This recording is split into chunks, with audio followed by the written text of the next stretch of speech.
मित्रों, जब आप विजय प्राप्त करते जाते हैं, लगातार जीतते चले जाते हैं, तो आपकी कमियां छिप जाती हैं। आपको लगता है आप में कोई कमी नहीं है, लेकिन जैसे ही आप हारते हैं, जैसे ही आप पराजित होते हैं, आपकी कमियां सामने आने लगती हैं, आपकी आलोचना होने लगती है। और ऐसा ही कुछ हो रहा है गौतम गंभीर के साथ।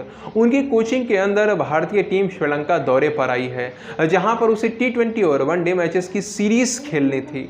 T20 की सीरीज तो हम जीत चुके हैं, वो भी शानदार तरीके से क्लीन स्वीप कर दिया हमने T20 के अंदर।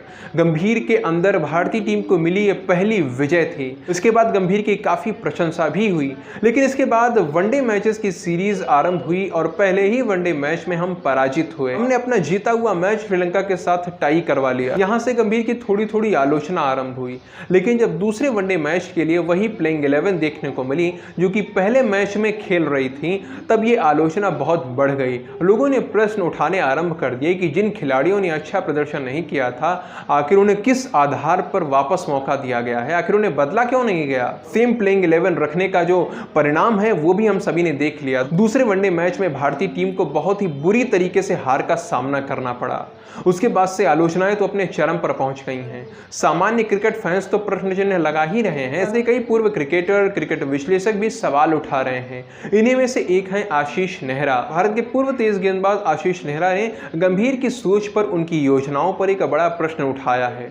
उनका कहना है कि विराट कोहली और रोहित शर्मा को खिलाने की क्या आवश्यकता थी, उनकी जगह पर युवाओं को ही मौका दिया जाना चाहिए था।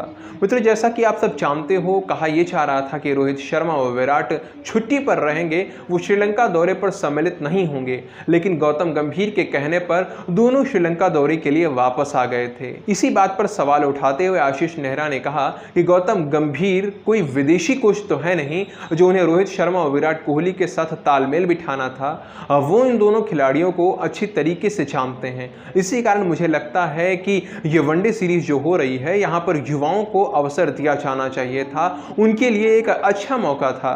रोहित और कोहली जब भारत के मुकाबले भारत के ही अंदर शुरू हो जाते, तब उसमें खेल सकते थे। तो आशीष की ये बात सही है, लेकिन गंभीर ने शायद सोचा कि भारतीय टीम को चैंपियंस ट्रॉफी से पहले 6 ही अंतर्राष्ट्रीय वनडे मैचेस खेलने हैं, तो उसमें हमारे मुख्य खिलाड़ी सम्मिलित हो जाएं तो अच्छा रहेगा। शायद इसीलिए उन्होंने रोहित और विराट को वनडे में शामिल किया, वनडे के लिए वापस बुलाया। दोनों के द्वारा वनडे में किए गए प्रदर्शन को यदि हम देखें तो रोहित शर्मा ने तो जबरदस्त प्रदर्शन किया है। उन्होंने दोनों ही वनडे मैचेस में अर्धशतक लगाए हैं। अब वो एकमात्र खिलाड़ी हैं जो श्रीलंका में वनडे सीरीज के अंदर चल रहे हैं। हाँ, विराट कोहली के बारे में कहा जा सकता है कि उन्हें खिलाना थोड़ा सा गलत हो गया, क्योंकि विराट का बल्ला शांत रहा है। पहले मैच में वो 32 गेंदों में 24 रन बनाकर वापस चले गए थे, तो दूसरे मैच में 19 गेंदें खेली और मात्र 14 रन बनाए और वापस चले गए। ये वो प्रदर्शन तो बिल्कुल नहीं है जिसके लिए विराट कोहली जाने जाते हैं। वैसे आशीष नेहरा का कहना पूरी तरीके से गलत भी नहीं है।